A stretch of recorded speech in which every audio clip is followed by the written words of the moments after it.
Student subject SST chapter 6 major landforms of the earth. Okay, इससे पहले बेटा हमने चैप्टर किया था major domains of the earth. Clear हो गया वो सभी को? तो उसके बाद हम बात करते हैं major landforms of the earth.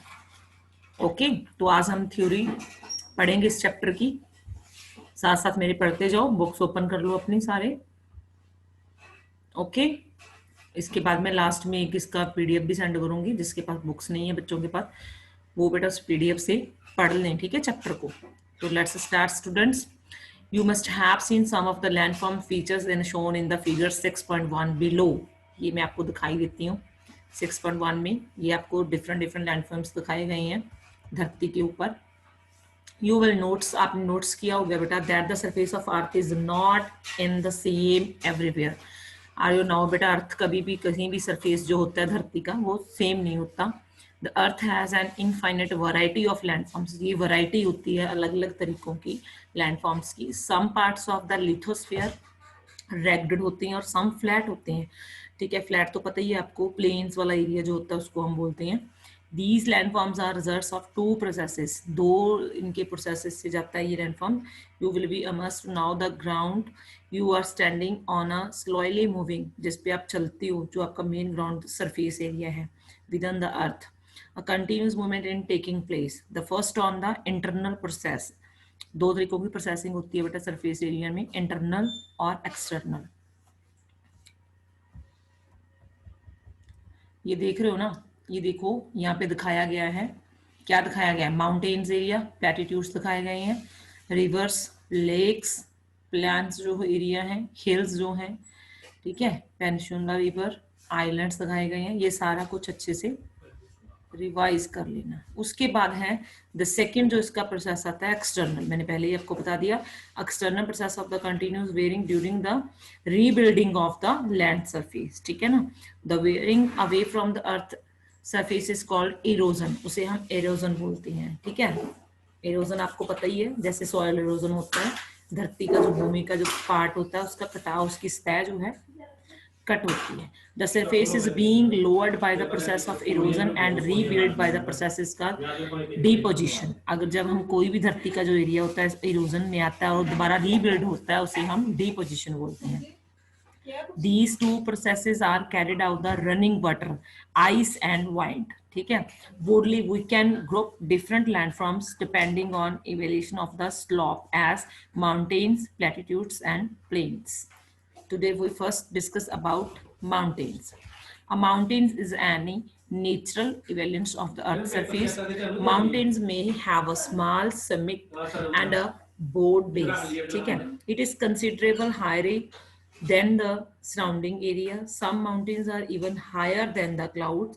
As you have to go higher, the climate becomes colder. यहाँ पे बहुत ज़्यादा ठंड होती है, जिन जो माउंटेन्स की जो ऊंचाई होती है वो बादलों को छूती है, बहुत ज़्यादा बड़ी माउंटेन्स पाई जाती हैं। इन द सम माउंटेन्स जो होती हैं they are a permanently frozen river of ice, जमी रहती हैं बेटा बर्फ की सतहों में। दे आर कॉल्ड ग्लेशियर्स, क्या बोलेंगे उनको? Glaciers. There are some mountains you cannot see as they are under the sea. कुछ जो mountains हैं वो under के, हमारे sea जो है, हमारे समुंदर जो है, उनके नीचे पाई जाती हैं। Because the of harsh climate, less people live in the mountain areas, ठीक है। Since the slopes are steep, less land is available for farming.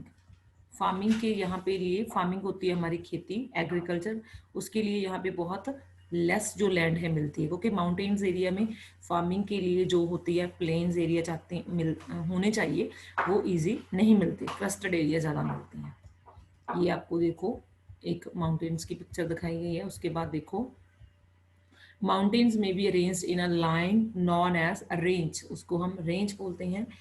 Many mountain systems consist of a series of parallel range extending over 100 of kilometers, the Himalayas, ठीक है। The Alps and are mountain range of Asia, Europe and South America. ये बेटा respectively जो आपको बताए गए हैं areas, यहाँ पे माउंटेन्स पाई जाती हैं। Mountains very in their Heights and shapes, ठीक है। तो वो हाइट्स और शेप्स से नापी जाती हैं। There are 3 type of mountains. सबसे पहले होती हैं फ्लोर माउंटेन्स, फिर block mountains and the volcanic mountains, ठीक है। The Himalayan mountains are the laps of young fold mountains with rugged relief, जिन पे जलवायु का तापमान का जो इफेक्ट ज़्यादा होता है, अराइवली रेंज में आती हैं इंडिया की। One of the oldest flood mountain मानी जाती हैं बेटा ये हमारे वर्ल्ड की, जो अराइवली रेंज में आती हैं। The range has considerably worn down due to the processes of erosion, ठीक है। तो आगे है बेटा ब्लॉक माउंटेन्स, ये क्रिएटेड होती हैं बेटा when large areas are broken and displaced vertically.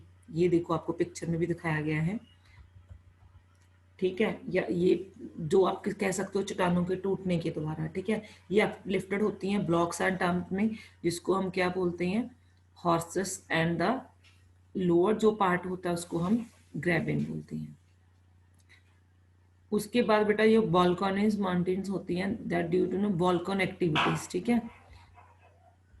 Mountains are very useful, ये बेटा हमारे लिए useful with the mountains are a store houses of water, ये वाटर का स्टोर हाउसेज होती हैं। Many rivers have their source the glaciers in the mountains, तो एक रिजर्वेशन भी करती हैं बेटा ये वाटर्स की जो ये, आपको पता ही है एग्रीकल्चर में मेन यूज़ होता है, हम इरिगेशन सिंचाई के लिए यूज़ करते हैं, हाइड्रो इलेक्ट्रिसिटी के लिए यूज़ करते हैं, ठीक है। तो ये रिवर वैलीज जो होती हैं टेरेस बनते हैं वहाँ पे, और वहाँ पे फिर जो हमारे टेरेस बनते हैं रिवर वैलीज में, वहाँ पे फिर एग्रीकल्चर की जाती है, कल्टीवेशन ऑफ क्रॉप्स किया जाता है।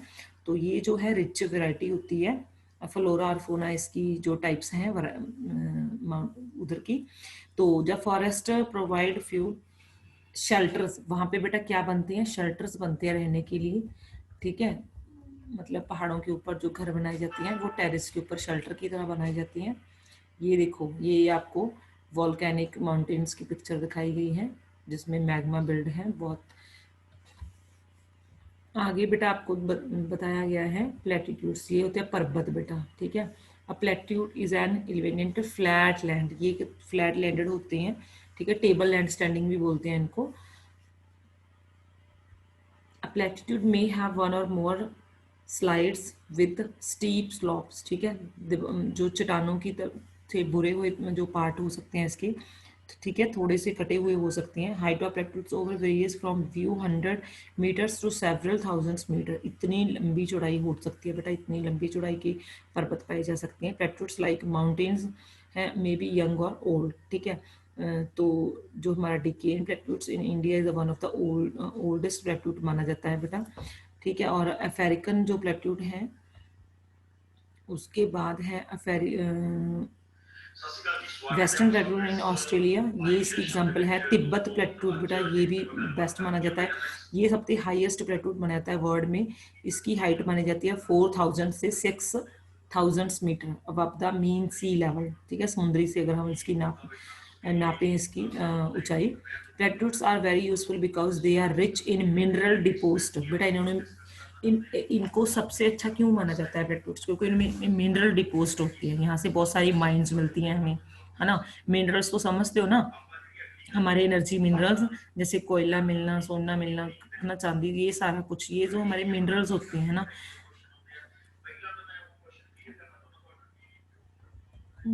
नेक्स्ट बेटा आगे है after the African plateau is famous for gold and diamond mining. ये देखो बेटा मैंने अभी बात की थी जो हमारे मिनरल्स होते हैं, तो जो अफ्रीकन प्लेट्यूड है बेटा वो किसके लिए फेमस है, गोल्ड एंड डायमंड माइनिंग के लिए। माइनिंग होती है बेटा खाने, जिसमें हम आगे खुदाई करके जो हम मिनरल्स हैं वो निकालते हैं। इन इंडिया में बेटा एक ह्यूज रिवर्स है आयरन का, बहुत बड़ा जो आयरन का, कोयल का और मैग्नीज का, ये फाउंड होता है बेटा हमारे छोटा नागपुर में। छोटा नागपुर जो प्लेट्यूड है वहाँ पे in the plateau areas there may be several waterfalls in the river falls from the great height in India, the Hundru falls in the Chota Nagpur plateaus on the river, ठीक है ना। तो ये सारा एग्जांपल्स बताई गई हैं आपको वाटरफॉल्स की। उसके बाद आता है बेटा plains. Plains are a large stretches of flat land, बिल्कुल फ्लैट लैंड हो बेटा यहाँ पे, है ना। There are generally not more than 200 metres above mean sea level. इसकी जो मतलब कि इसकी जो मीटर्स में लंबाई मापी जाती है, हाइट मापी जाती है, तो 200 के हिसाब से है। Some plains are extremely level, other may have a slightly rolling and undulating, Most of the plains are formed by the river and they are carry forward to the eroded material. ठीक है, they are to be deposed, they are load consisting of stones, sand. ठीक है, ये इसकी consistence है बेटा जिससे ये बने होते हैं. आगे चलते हैं हम. Generally plains are very fertilise. Fertilise होता है बेटा जो चीज़ फर्टिलाइज की गई हो, अच्छे से उसको छान लिया गया हो. तो प्लेन्स एरिया में मोस्टली फर्टिलाइज्ड होती है. Construction of transport, networking is easy. यहाँ पे जो है ट्रांसपोर्ट इजी हो जाती है ना. These plains are very thickly populated regions of the world. ठीक है, तो some of the largest plains made by the river are found in Asia and North America. ये दोनों जो है कॉन्टिन्यूट्स हैं. यहाँ पे जो प्लेनियर्स जो है प्लेन्स हैं वो ज़्यादा पाई जाती हैं एशिया कॉन्टिन्यूट्स में और नॉर्थ अमेरिका में. For example in Asia these plains are formed by the Ganga and the Brahmaputra. Ganga से लेके बेटा ब्रह्मपुत्र इन द इंडिया, ये जो जंगास की जो घाटीज हैं चाइना की, वहाँ तक जो है ये पाए जाते हैं बेटा. प्लेन्स एरिया पाया जाता है. Plains are the most useful area for human habitant. Humans के हैबिटेंट्स के लिए सब तो बेस्ट है बेटा, क्योंकि यहाँ पे इजी अवेलेबल हो सकते हैं, घर बिल्ड हो सकते हैं, कल्टीवेशन इजी हो सकती है, सॉइल जो है वो फर्टिलाइज्ड हो सकती है इजी, है ना. प्रोडक्टिव जो है वो हाईली रेट पर कल्टीवेशन किया जा सकता है, क्रॉप्स उगाई जा सकती हैं. तो ये जो है ह्यूमन्स के लिए रहने योग्य होते हैं. ये देखो, ये आपको प्लेन ये सिखाया गया है. यहाँ पे देखो कितनी सारी फसलें उगी हुई हैं, पेड़ पौधे लगे हुए हैं, है ना, पूरा ग्रीन दिख रहा है सारा कुछ. तो ये एक अच्छी क्या है प्लेन्स एरियाज हैं. Landforms and the peoples. Humans have been living on different kinds of landforms in different ways.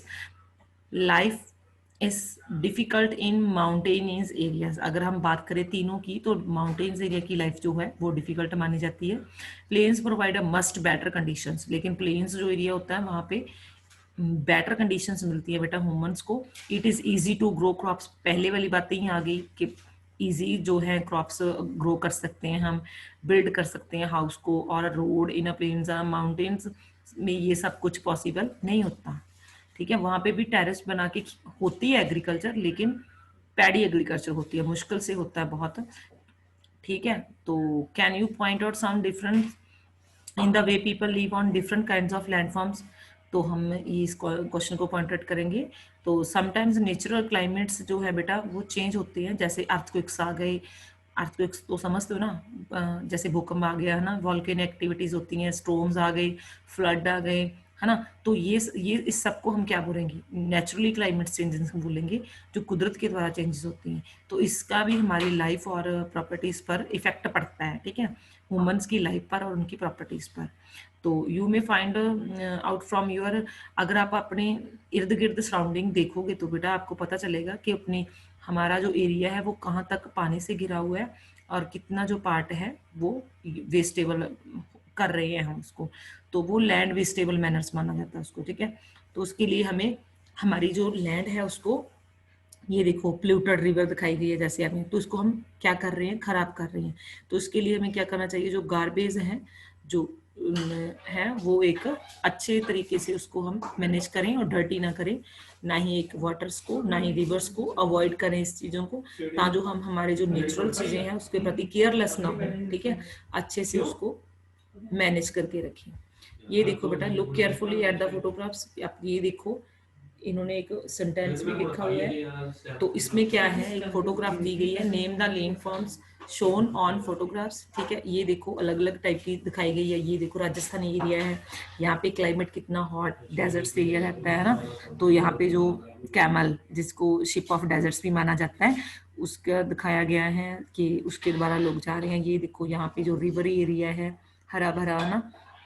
तो आप सभी ने इन पिक्चर्स को, इन एक्टिविटीज को, फोटोज को देखना है और उसके बारे में थोड़ा बहुत लिखना है अपनी नोटबुक पर. Okay students,